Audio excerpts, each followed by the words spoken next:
তিলাওয়াতের ভাজে ভাজে সুরের অলংকার, এ কোরআন বাণী যে আল্লাহর, এ কোরআন বাণী যে আল্লাহর। আসসালামু আলাইকুম ওরহমতুল্লাহি ওবরাকাতুহু। আস-সুন্নাহ ফাউন্ডেশনের অনন্য আয়োজন সহজ সূত্রে কোরআন শিখির তৃতীয় পর্বে আপনাদেরকে স্বাগতম। আলহামদুলিল্লাহ, গত দুটি ক্লাসে আমরা মোট 13টি হরফ শিখেছি। আজকে আমরা একবার এটা অনুশীলন করব। আপনারা স্ক্রিনে দেখতে পাচ্ছেন, আমার সাথে বলুন। আলিফ, বা, তা, সা, জিম, হা, খ, দাল, যাল, রা, জা, সিন, শিন। আলহামদুলিল্লাহ, গত দুটি পর্বে আমরা এই 13টি হরফে শিখেছিলাম। ইনশাআল্লাহ আজকে আমরা নতুন করে আরও 6টি হরফ শিখব। আপনারা স্ক্রিনে দেখতে পাচ্ছেন 6টি হরফ চলে এসেছে। আপনারা আমার সাথে ডান দিক থেকে শুরু করুন। صاد ضاد طاء ظاء عين গয়িন। আলহামদুলিল্লাহ, এই 6টি হরফ আপনারা দেখতে পাচ্ছেন 3টি জোড়ায়, অর্থাৎ 3টি আকৃতিতে রয়েছে। প্রথম দুটি হরফ সদ, দজ একই আকৃতির, দ্বিতীয় দুটি হরফ ত, জ একই আকৃতির, এবং তৃতীয় দুটি হরফ আইন, গাইন একই আকৃতির, শুধুমাত্র নোক্তার পার্থক্য রয়েছে। শুরুতে আমরা শুরু করছি সদ। সদ হরফটি পুর হরফ, মোটা হরফ, উচ্চারণের ক্ষেত্রে মোটা করে পড়তে হবে এবং উচ্চারণ করার সময় 3 আলিফ টেনে পড়তে হবে। আপনারা আমার সাথে বলুন সদে। আবার বলুন সদে। আলহামদুলিল্লাহ, খুবই সহজ। সদ হরফের মাখরাজ কোন জায়গা থেকে উচ্চারিত হয় আপনারা স্ক্রিনে দেখতে পাচ্ছেন। জিহ্বার আগা, সামনের নিচের 2 দাঁতের পেট ও আগার সঙ্গে লাগিয়ে উচ্চারিত হয়। তাহলে আপনারা জিহ্বার আগা, সামনের নিচের 2 দাঁতের পেট ও আগার সঙ্গে লাগিয়ে উচ্চারণ করুন সদে। আবার বলুন সদে। আলহামদুলিল্লাহ, আমরা সদ হরফটি শিখেছি। পরবর্তী হরফের নাম হলো দদে। দেখতে একই রকম সদের মতোই, শুধুমাত্র নোক্তার পার্থক্য। সদের মধ্যে কোনো নোক্তা নেই, দদের মধ্যে নোক্তা রয়েছে। দদ হরফটি উচ্চারণ করার সময় অবশ্যই 3 আলিফ টেনে পড়তে হবে। আপনারা আমার সাথে বলুন দদে। আবার বলুন দদে। আলহামদুলিল্লাহ, দদ হরফটিও মোটা হরফ, মোটা করে উচ্চারণ করতে হবে। দদের মাখরাজ জিহ্বার গোড়ার কিনারা সামনের উপরের 2 দাঁতের গোড়ার সঙ্গে লাগিয়ে উচ্চারিত হয়। আপনারা আবার উচ্চারণ করার চেষ্টা করুন দদে। আবার বলুন দদে। মাশাআল্লাহ, আলহামদুলিল্লাহ, সদ দদ দুটি হরফ আমরা শিখেছি। পরবর্তী দুটি হরফ আপনারা স্ক্রিনে দেখতে পাচ্ছেন। ত, জ, ত, জ। আলহামদুলিল্লাহ, এই দুটি হরফও খুবই সহজ। শুধুমাত্র আপনারা আপনাকে দেখেই আমার সাথে প্র্যাকটিস করলে আপনারা শিখতে পারবেন।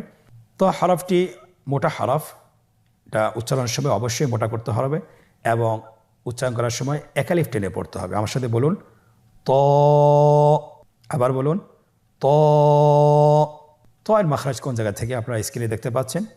জিহ্বার আগা, সামনের উপরের 2 দাঁতের গোড়ার সঙ্গে লাগিয়ে উচ্চারিত হয়। আপনারা তাহলে ছবি দেখে আপনারা আমার সাথে উচ্চারণ করুন ত। আবার বলুন ত। মাশাআল্লাহ, আপনাদের হচ্ছে, আপনারা চেষ্টা করেন, ইনশাআল্লাহ আপনারা পারবেন, সঠিকভাবে উচ্চারণ করতে পারবেন। পরবর্তী হরফ হলো ত এর মতোই একই আকৃতির। হরফটির নাম হলো য। হরফটির নাম কি? য। একটু মোটা করে বলতে হবে। হরফটি হলো মোটা হরফ, বারিক করে পড়া যাবে না এবং হরফটি উচ্চারণ করার সময় অবশ্যই 1 আলিফ টেনে পড়তে হবে। আমার সাথে বলুন য। আবার বলুন য। আলহামদুলিল্লাহ, আমরা শেষ করতে পেরেছি। আপনারা স্ক্রিন লক্ষ্য করুন, য হরফটি কোন জায়গাতে উচ্চারিত হয়। জিহ্বার আগা, সামনের উপরের 2 দাঁতের আগার সঙ্গে লাগিয়ে উচ্চারিত। আপনারা জানেন যে সা, জাল, য এই 3টি হরফ একই স্থান থেকে উচ্চারিত হয়। তাহলে আপনারা একটু দেখুন আপনাদের জিহ্বাটা সামনের উপরে 2 দাঁতের আগার সঙ্গে লেগেছে কি না, আপনারা একটু লক্ষ্য করুন এবং আমার সাথে বলার চেষ্টা করুন য। আবার বলুন য।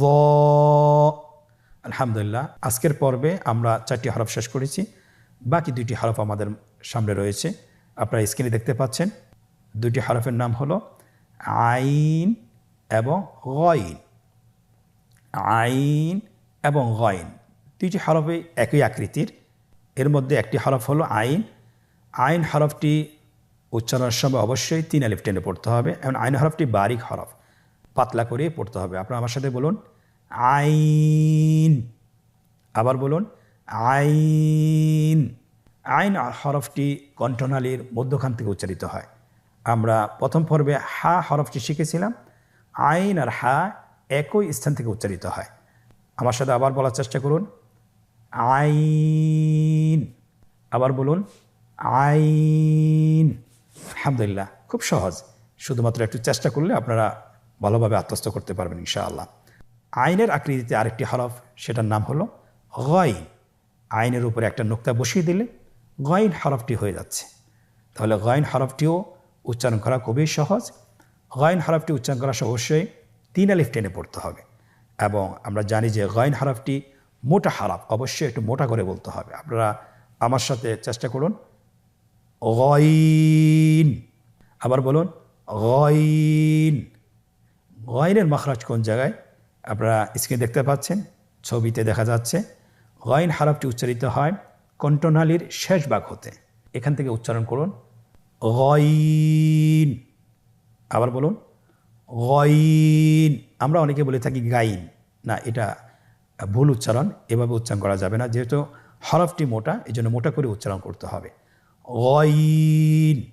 মাশাআল্লাহ, আলহামদুলিল্লাহ, আমরা আজকের পর্বে 6টি হরফ শেষ করে ফেলেছি খুব অল্প সময়ে।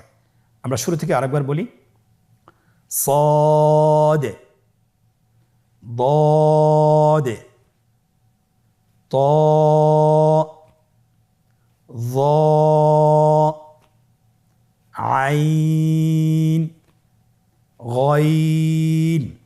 আমরা জোড়ায় জোড়ায় বলার চেষ্টা করি صاد ضاد طاء ظاء আইন গইন। আলহামদুলিল্লাহ, আমরা আজকের পর্ব সহকারে মোট 19টি হরফ শিখেছি। প্রথম পর্বে আমরা শিখেছিলাম 7টি, দ্বিতীয় পর্বে 6টি এবং আজকের পর্বে 6টি। মোট 19টি হরফ আমরা খুব অল্প সময়ে শিখতে সক্ষম হয়েছি আলহামদুলিল্লাহ। আমরা আপনাদেরকে পরামর্শ দিব, আপনারা বাসায় কমপক্ষে 10 থেকে 20 মিনিট ভিডিওগুলো দেখবেন এবং শুনবেন এবং মুখস্থ করার চেষ্টা করবেন। আল্লাহ সুবহানাহু ওয়া তাআলা আমাদেরকে কোরআনের সাথে লেগে থাকার তৌফিক দান করুন। সকলে বলি আল্লাহুম্মা আমিন। আলহামদুলিল্লাহ, আমরা আজকের পর্বটি খুব অল্প সময় শেষ করতে পেরেছি। এখন আমরা আনন্দদায়ক পর্বে অনুশীলন করব। আমরা কতটুকু শিখতে পেরেছি, আজকের লেসনটি, আজকের পাঠটি কতটুকু আত্মস্থ করতে পেরেছি, সেটা আমরা অনুশীলনের মাধ্যমে নিজেদেরকে যাচাই করব। আপনারা স্ক্রিনে দেখতে পাচ্ছেন একটি অনুশীলন পেজ এসেছে।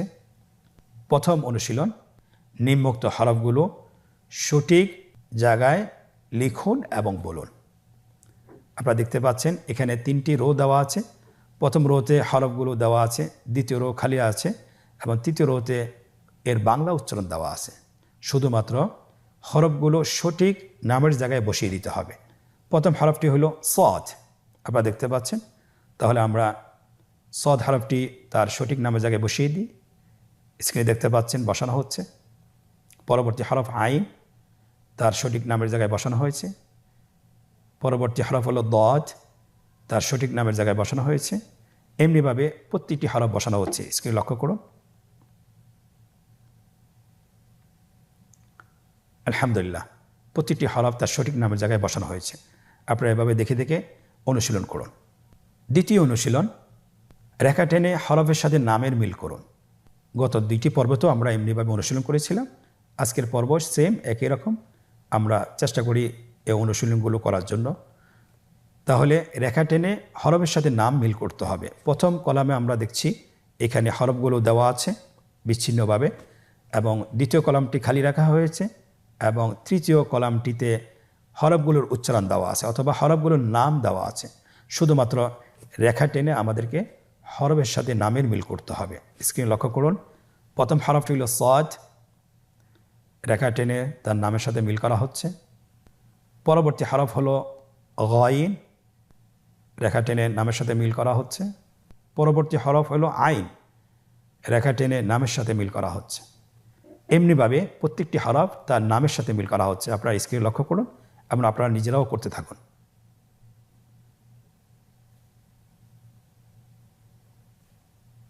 আলহামদুলিল্লাহ, আমাদের দ্বিতীয় অনুশীলনটি আমরা শেষ করেছি। তৃতীয় অনুশীলন, নোক্তাওয়ালা এবং নোক্তাবিহীন হরফগুলো পৃথক করে লিখুন। আমরা জানি আরবি হরফ দুই প্রকার, নোক্তাওয়ালা হরফ এবং নোক্তাবিহীন হরফ। আমরা ডান পাশে নোক্তাবিহীন হরফগুলোকে বসিয়ে ফেলি এবং ডান পাশে নোক্তাওয়ালা হরফগুলো বসিয়ে দিই। আজকের পর্বে আমরা যে হরফগুলো পড়েছি, আমরা জানি 3টি হরফ নোক্তাবিহীন এবং 3টি হরফ নোক্তাওয়ালা।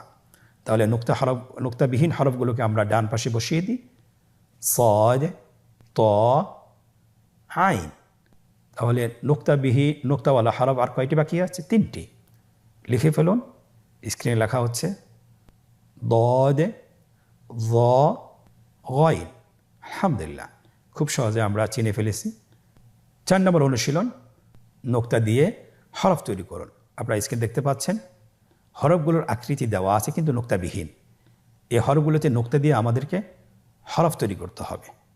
প্রথম রোতে হরফগুলোর নামের উচ্চারণ দেওয়া আছে, বাংলা উচ্চারণ অথবা হরফগুলোর সঠিক নাম দেওয়া আছে। প্রথম হরফটি যা। আমরা জানি যা হরফটির আকৃতি রয়ের মতো, শুধুমাত্র নোক্তা দিয়ে হরফটি তৈরি করতে হবে। তাহলে নোক্তা বসিয়ে দিন। আলহামদুলিল্লাহ, হরফটি তৈরি হয়ে গিয়েছে। পরবর্তী হরফ তা। হরফটি কিভাবে তৈরি করতে হবে?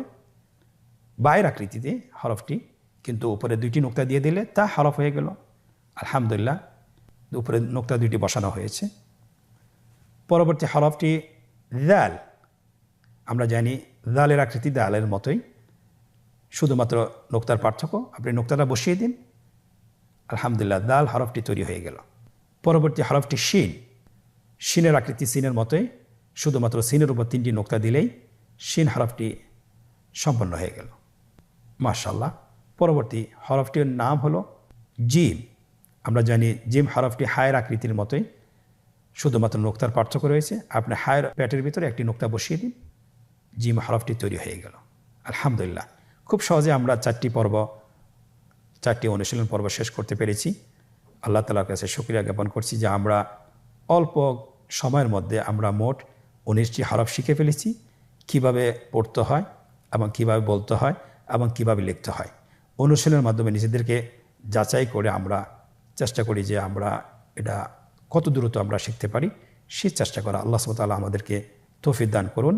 আজকের পর্ব থেকে এখানেই বিদায় নিচ্ছি। পরবর্তী পর্বতে আবারও দেখা হচ্ছে। জাযাকুমুল্লাহ খায়র। আসসালামু আলাইকুম ওয়া রাহমাতুল্লাহি ওয়া বারাকাতুহু। আস-সুন্নাহ ফাউন্ডেশন, উম্মার স্বার্থে সুন্নাহর সাথে।